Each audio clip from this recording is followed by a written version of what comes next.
Good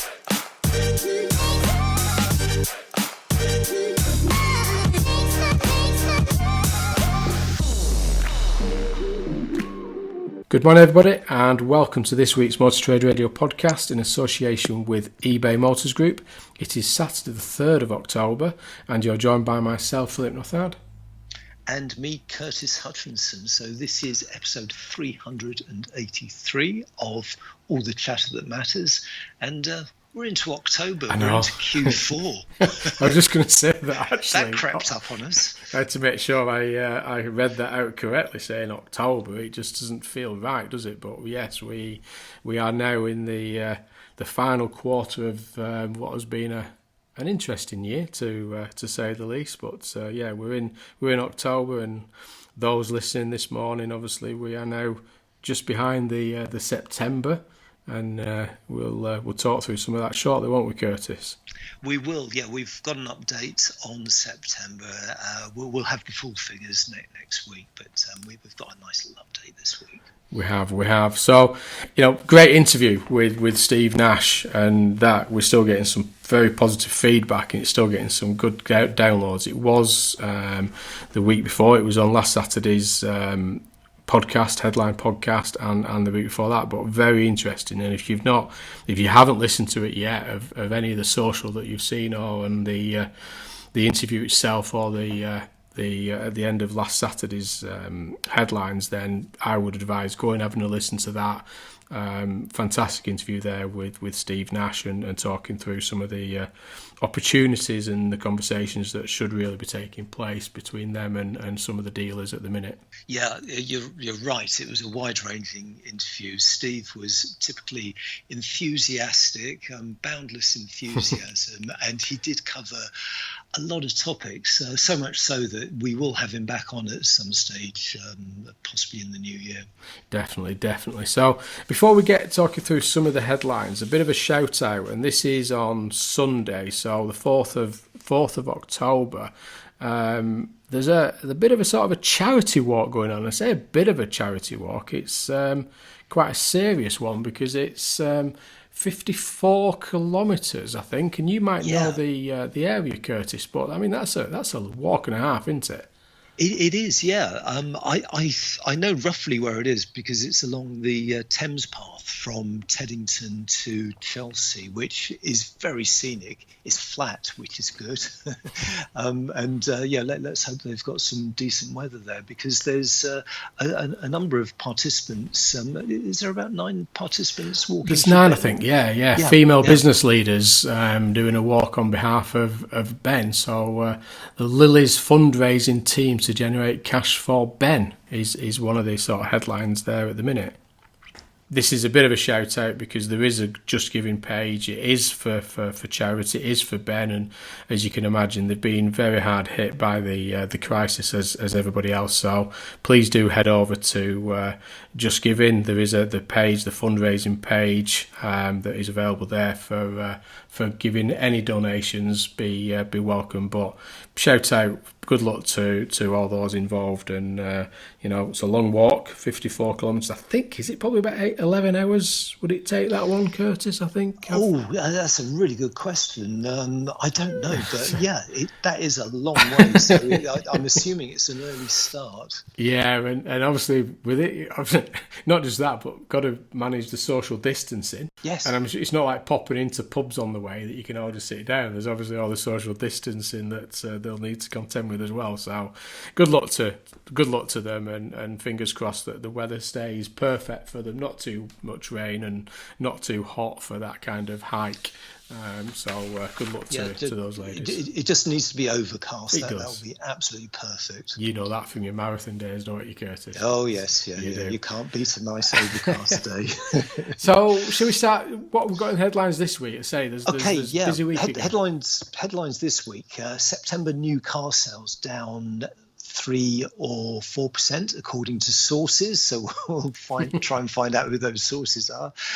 Used car value growth not sustainable in the long term, says CAP HPI. Cleanliness is now car buyers' top consideration due to COVID-19. There's a new SMMT support scheme offering car dealers safe harbour, so we'll have a little look at that. The lockdown hits Pendragon's first half results, but July and August are in profit. There's a funding round which sees Kazoo's financial backing grow to 450 million. Plus, we'll finish with the winners and losers in the Car Dealer Power 2020 survey. We will. So let's say, heading over to that first story, and as you said there, Curtis, I mean, there's early sources have said that the September new car market will be down between 3 and 4%.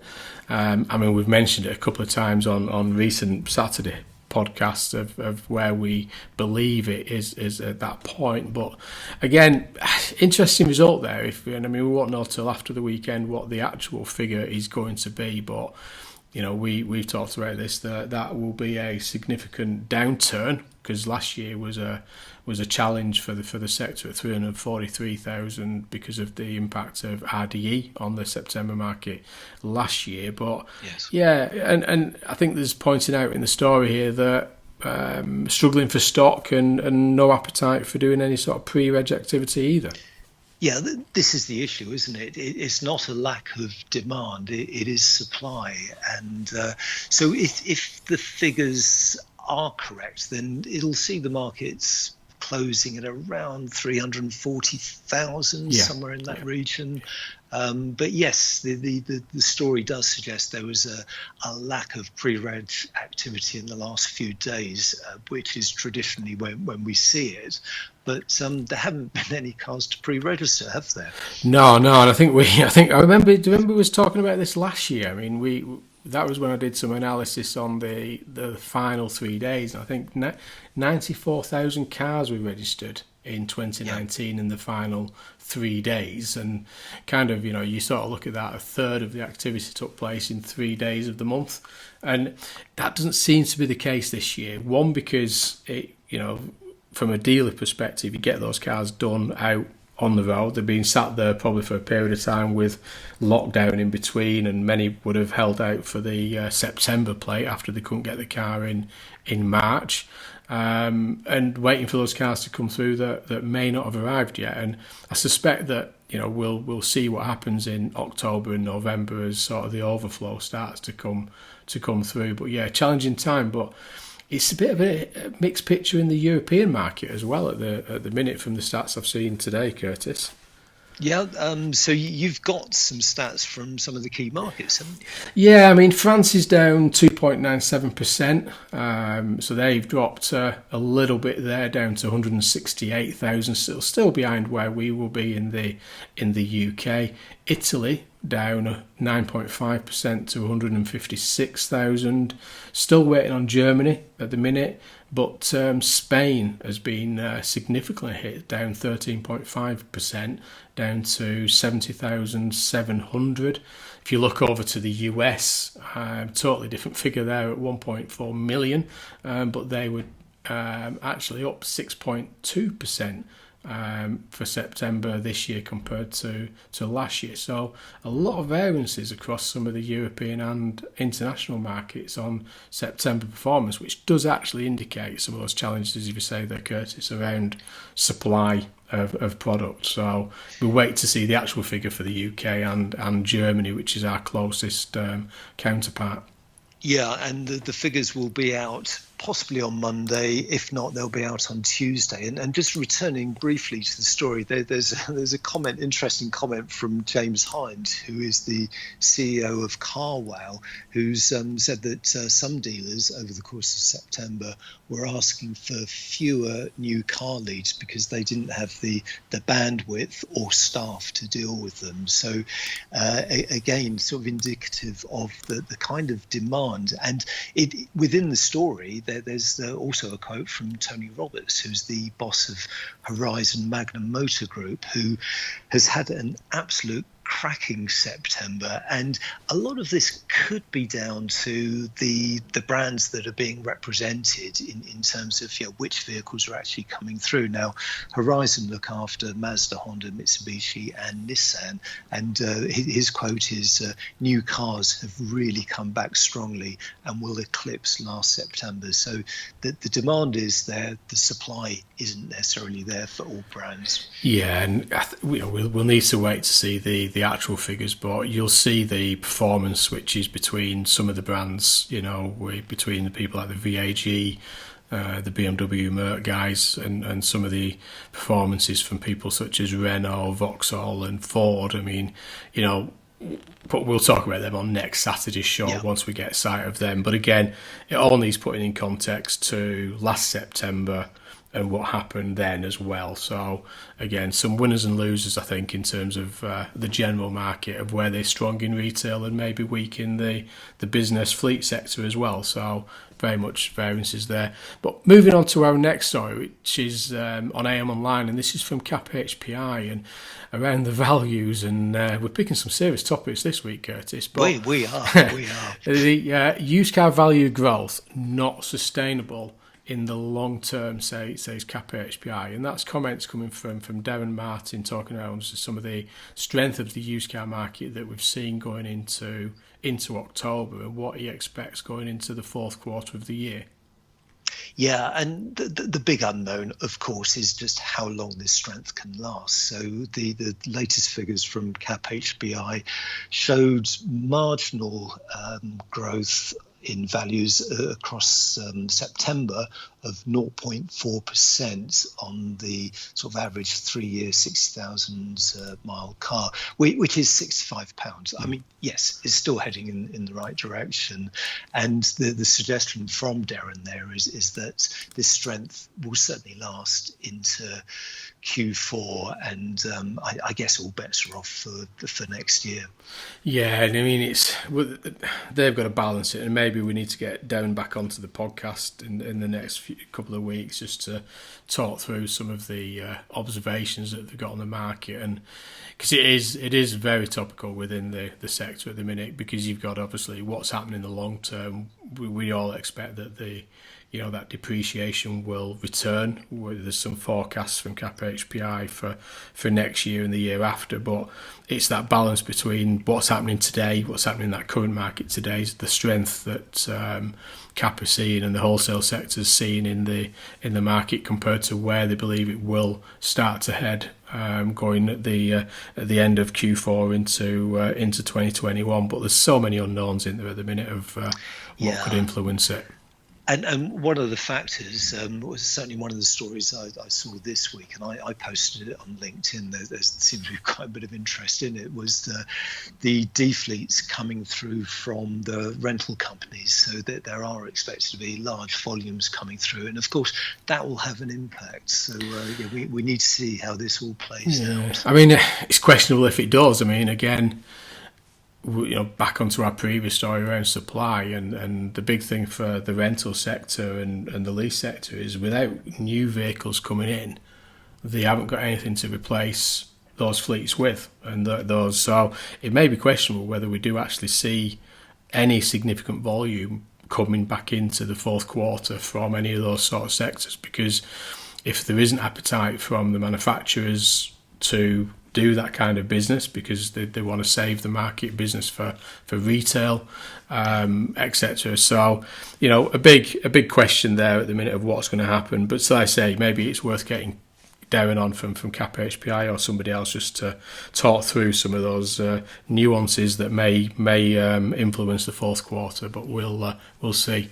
So sticking with the AM, but moving on to the next story here, and this is the first of a couple from eBay Motors this week, that cleanliness now car buyers' top consideration due to COVID-19, and this is kind of evidence around the car sanitisation and what the consumers want now around that sort of COVID-19 impact around sanitisation of vehicles, isn't it? Yeah, some interesting results here. It's based on findings from the Consumer Insight panel that's been established by eBay Motors Group. And what they did was they researched visitors to the motors.co.uk website across the course of August and September, and they found that a third, in fact, it was exactly 33%, said car cleanliness was the dealer service they rated the highest in terms of giving them confidence to buy. And tellingly, this was ahead of price reductions, which was only favoured by 20.6%, and home deliveries, which was favoured by only 5.7%. So it is showing how things have changed. Yeah. And I guess what is particularly interesting here is that there's a split between the sexes as well, because it was most keenly felt by female buyers. So 61% of female buyers put cleanliness of the cars, so disinfected cars, within their top three considerations, compared with 46% of males. And you can see that, can't you? I mean, if we previously we're talking about the rise of mobility solutions, subscription models, this kind of, and flexi rental and things like this, and it's becoming ever more apparent now. They can just jumping in and out of a car without it being cleaned and sanitized to a standard, and I'm not sure if there's any certain standards out there at the minute for the cleanliness of a car. One of the listeners might correct us, but is there an actual policy? Is there a process of policy there on the cleaning of a vehicle going from one user to another, particularly within the subscription rental market at the minute? Maybe we can talk about that on a further show. Yeah, and also how it applies to test drives, vehicles being used for test drives. So yeah, if anyone's got some further details on that, then let us know. But this research actually ties in with there was another release at the beginning of the week from the Consumer Insight panel research, and it found that most consumers still want to visit showrooms to buy cars. So this is a real vote of confidence in the sort of personal interaction aspect of buying a car, because most consumers, that was 80%, said they still want to visit car showrooms when buying a new car, despite the pandemic. So that's very encouraging news for dealers, because during lockdown, the talk was of click and collect, but yes. It does look as though buyers actually want to get into dealerships. They want to look at the metal, and they want to discuss the options with the showroom staff. And it's kind of what the dealers have been saying for a long time, isn't it? This sort of between that whole online e-commerce proposition versus the dealership and how that all works together. But again, this is proving that the consumers still want that personal interaction. And I suppose it begs the question of what level of interaction do they want? How much interaction do they want in that physical dealer environment, and how much do they want in the online environment? And this is a true test of that, isn't it, at the minute around COVID, because there's that protection of sanitisation, etc., and interaction and social distancing that's playing a significant part in this. But the panel is saying otherwise, that they still want some kind of interaction with a physical dealer. Yeah, and that personal interaction was rated a lot higher than, say, things like live chat. Okay, you've got the immediacy of live chat, but there's no eyeballs involved. So within the research, 39% of respondents said their first option would be to phone a dealer. So phone a dealer and have a conversation, and then go and visit. Definitely. So you're listening to the Motor Trade Radio podcast in association with eBay Motors Group, the only weekly podcast serving the car retailing sector, and available by subscribing on Apple Podcasts, Google Podcasts, Spotify, Deezer, and SoundCloud, which means we're live on a device near you whenever you want to hear us. Definitely.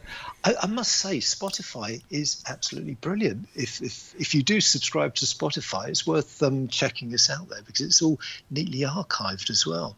Yes, yeah. So moving on, and we've got a bit of a story here, which takes a bit of reading this one, doesn't it, Curtis, to actually understand what it is and what support's involved, etc. But this is a story on AM Online, and I've not seen it elsewhere in the week, but this is the new SMMT support scheme offers car dealers safe harbour from COVID-19. Now, this wasn't, from what I understand, initially set up for the dealers, but AM asked the question whether the dealers can be involved and whether the support is there for the dealer network as well as the supply chain. Yeah, and they had the confirmation that it did apply to dealers as well, because when I saw this released, it came out towards the beginning of the week. I assumed it was purely for the supply chain, so it's good to have that clarity there. And what it is, it's really a mechanism for consultation. So companies that have been adversely affected by COVID, and who hasn't, they can approach this consultation and talk to interested parties about what are the best steps, what are the best next steps, and bearing in mind that the organisations involved in this include the Automotive Council, the Department for Business, Energy and Industrial Strategy, but also Deloitte, Grant Thornton, KPMG and RSM. So there's a lot of expertise there, and it's the safe harbour is intended to ensure business continuity during these times. And there was, talking about the SMMT there, there was a little bit of accusation that the SMMT didn't do enough for the dealer market and the general automotive market through the early days of lockdown. And I question that because, I was joining their weekly webinars and watching what they were involved with and some of the conversations they were having with government and the support and things like that. And, there is questions whether, they didn't do enough support just for the automotive sector. But there is an interesting story out this week that has created a lot of conversations, particularly in the social space. And this is on the FT, and this is a headline that EU won't grant preferential trade terms to the UK car industry. And this is an admission there from Frost, and talking obviously around the Brussels and what they're talking around on the not willing to be flexible on zero tariff access to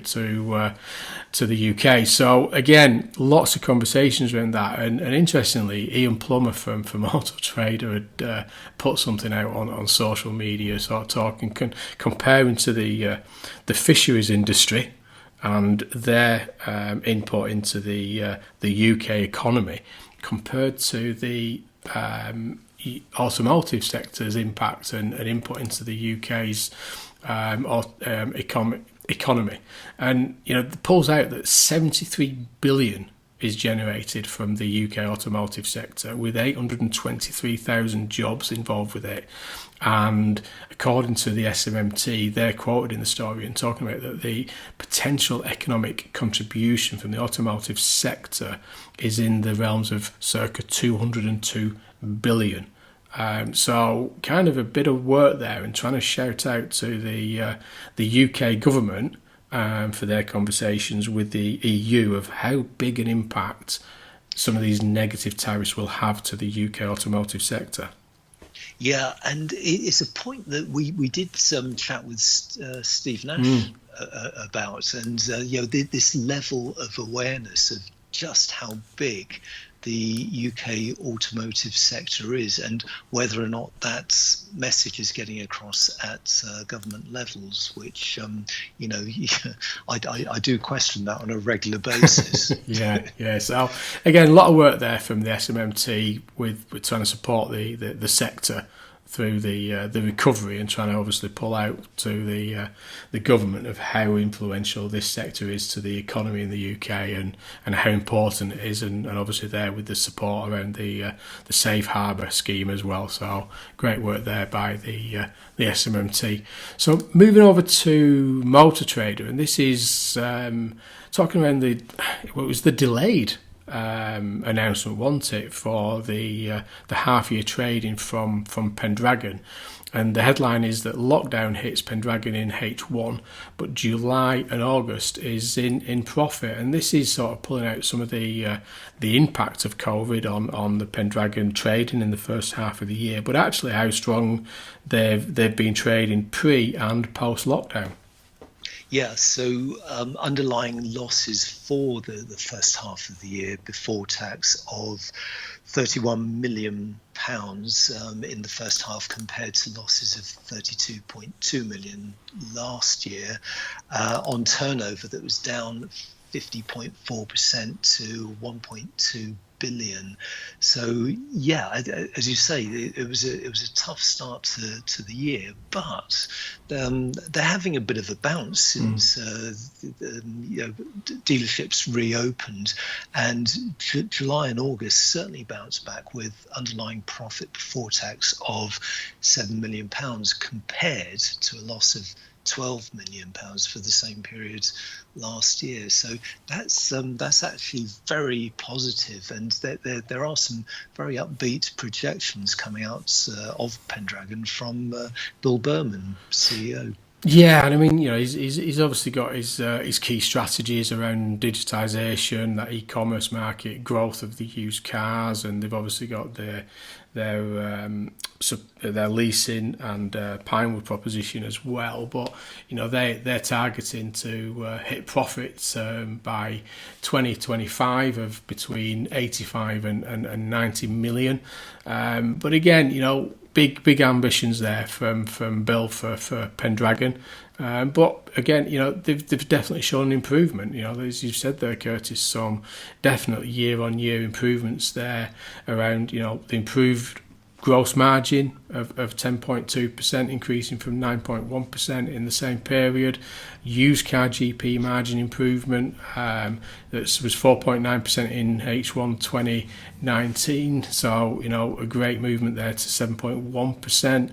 And a swing, they said, from a PBT of minus 12 million last year to a plus 7 million this year. So it all looks like it's going in the right direction for Pendragon, and we've talked about Bill a couple of times, and he's got some growth plans. Yeah, and do we know if they've come up with a new name for car stores yet? We don't. He didn't like that name, did he? He didn't, and maybe we'll reach out to him. He's been there in the market and doing interviews, and maybe it's worth reaching out to Bill and getting him to share some of his insight and some of his strategic plans for the Pendragon business on the podcast soon. So maybe one we reach out to Bill on and see what we can to do there. So moving back to AM Online, and this is back about talking about Cazoo, and Cazoo have certainly they've definitely grabbed the headlines since they entered the sector in one way or another, and more recently since lockdown. But they've had financial round support backing have grown to 450 million there. So they're talking back into a record 450 million in terms of a new funding round that they've just had in the recent week there, that gave them an additional 240 million in their latest round. And some interesting statements there from people, with Goldman Sachs International and Numis, I think it's corrected, that acted as a joint placement agents for Cazoo on their funding round. Yeah, and you know what? It feels as though Kazoo's been around for a long time, but they only actually officially launched in December last year. And at the time, it was as a digital-only platform.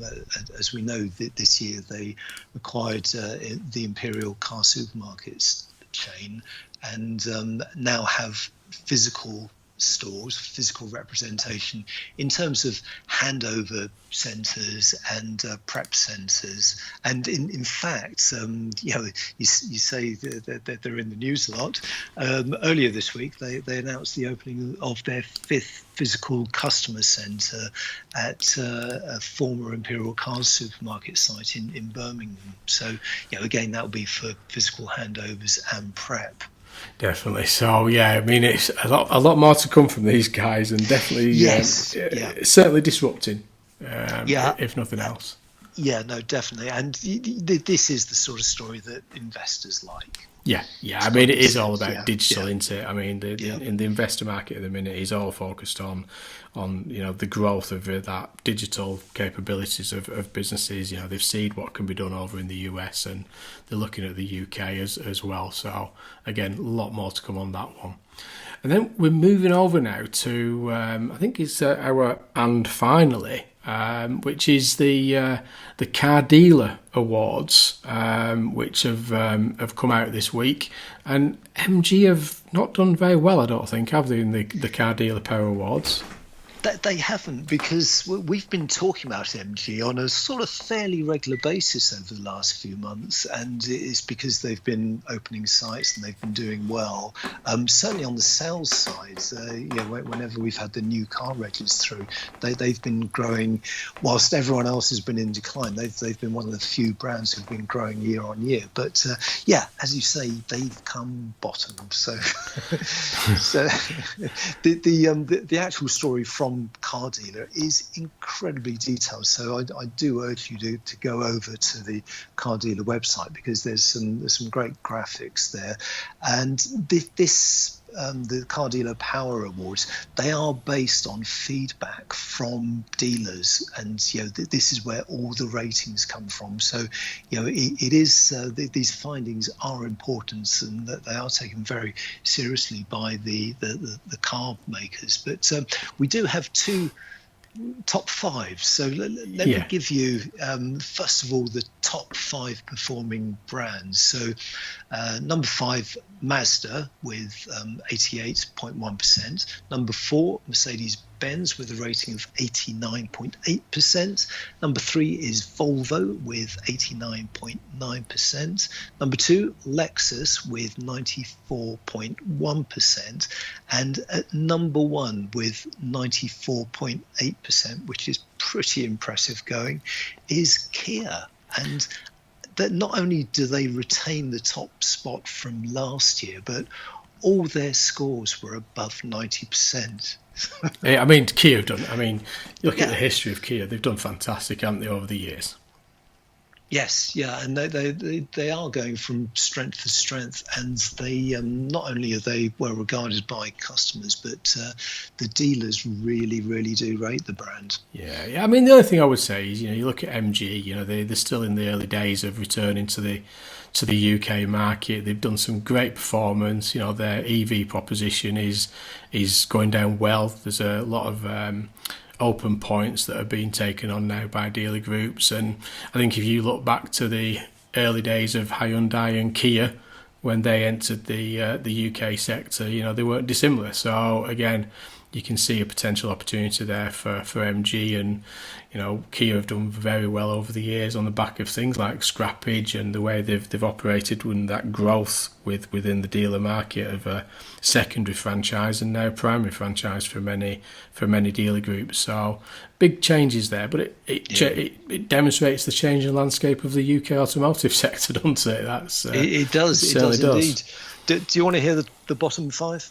Go for it. Yes. Okay. Number 5, Fiat, 56%. Number 4, Citroen at 54.3%. Number 3, Vauxhall at 52%. Number 2, Mitsubishi at 51.1%, and as we know, MG were the bottom of the pile on 42.6%, and they were actually down 9 places year on year. Yeah, unfortunate, but again, we'll see what happens. So I think that's it really for this week, isn't it, Curtis? We're going to try and get some interviews over the next couple of weeks. Again, like I say, good luck to the Lilies team, as it's been called, that are doing the 54k walk down the Thames Path tomorrow, Sunday, the 4th of October. So I say, you may see it on social media over the weekend as a last push for donations for that. All fantastic work that Ben do for the automotive sector. So good luck to Sam Watkins and all her friends that are doing a stupid 54k walk, but fantastic. Good luck to them, and they say every penny counts. So head over to the Just Giving page, and you'll see that on social media over the weekend as we'll share it, and I'm sure Sam will, and the others doing the walk there with her.